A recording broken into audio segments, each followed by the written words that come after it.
être responsable de sa vie.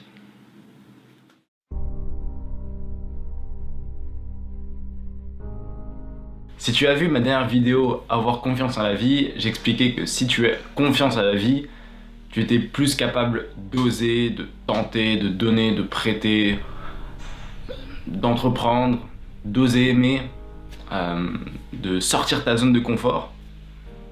Et si ma vidéo t'a inspiré et que tu as commencé à entreprendre une action, à entreprendre quelque chose dans un domaine que tu aimes, dans une passion, dans n'importe quoi, que tu as entrepris quoi que ce soit tu as réussi, tant mieux pour toi, soit tu as entrepris quelque chose, et peut-être même pas forcément grâce à ma vidéo, mais dans ta vie en général, tu as sûrement entrepris des choses dans ta vie que tu as ratées, que tu as loupé, que tu as échoué. Et à partir de ce moment précis, il y a deux possibilités. Il y a deux états d'esprit. Le premier état d'esprit, c'est de rater, donc, et de se dire ouais, mais j'ai raté, c'est à cause de lui, ouais, non, il m'a mis des bâtons dans les roues, j'ai raté. Ouais, non, j'ai pas réussi ça, c'est à cause de l'État, ouais. C'est, la météo aussi, ouais. Ou alors il y a aussi j'ai pas eu de chance, malchance, je sais pas. Et j'ai loupé mon bac, pas de chance, je sais pas, j'ai pas eu de chance, voilà. Tu sais, le premier état d'esprit en fait que j'aimerais te partager là, c'est l'état d'esprit où tu tiens pour coupable l'extérieur. C'est là où tu trouves des raisons extérieures de ton échec.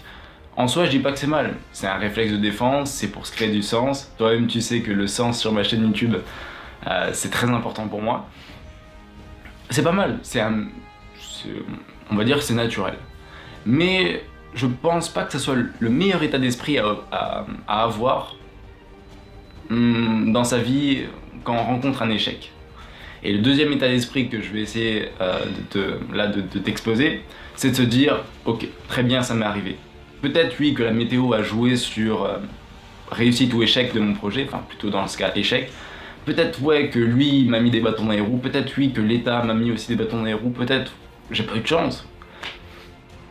Mais il y a toujours quelque chose sur lequel je peux agir. Et il y a trois questions que je vais me poser. Première question, c'est qu'est-ce que j'en ai appris? Deuxième question, c'est comment faire pour que ça ne se reproduise plus? Et troisième question, c'est sur quoi je peux agir? Et ces deux états d'esprit vraiment différents. Dans le premier, on va être dans la déresponsabilisation, dans la victimisation, où on va se dire que on a raté quelque chose à cause d'événements à l'extérieur. On va extérioriser en pensant que les solutions sont à l'extérieur ou à l'intérieur de nous, hein, je précise. Et dans le deuxième état d'esprit, c'est de se dire peut-être que l'extérieur a joué, mais le seul qui peut faire une différence, agir, le seul qui peut aller de l'avant, c'est moi. Et la seule réponse qui est efficace, viable et qui va me permettre d'avancer, de progresser, c'est une réponse qui vient de l'intérieur. En fait, être responsable de sa vie, c'est dire à la vie, je prends la métaphore aussi de la dernière vidéo, c'est de se dire « Hey la vie, tu m'as constitué, tu m'as équipé de la tête aux pieds, voilà, j'ai 2 bras, 2 jambes, j'ai telle couleur de peau, j'ai telle couleur de yeux, j'ai telle qualité, tel défaut, etc.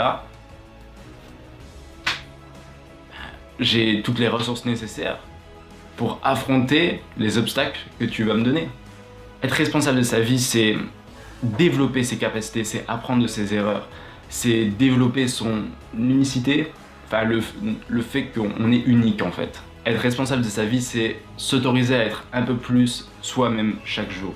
Être responsable de sa vie, c'est arrêter de dire que c'est toujours la faute des autres, mais de se dire comment je peux mieux faire. C'est assumer les conséquences de ses actes et savoir que la meilleure réponse à un obstacle qui vient dans notre vie, il vient de soi. Et je finirai par dire que être responsable de sa vie, c'est accepter tout ce qui ne dépend pas de soi, tout en agissant sur ce sur quoi on a du pouvoir. Voilà, cette vidéo est à présent terminée, j'espère qu'elle a pu t'aider et voilà, je t'invite à t'abonner à ma chaîne YouTube pour ne pas rater mes prochaines vidéos et sur ce je te dis, vis heureux et n'oublie jamais, la vie est belle. C'était Paul, bye bye.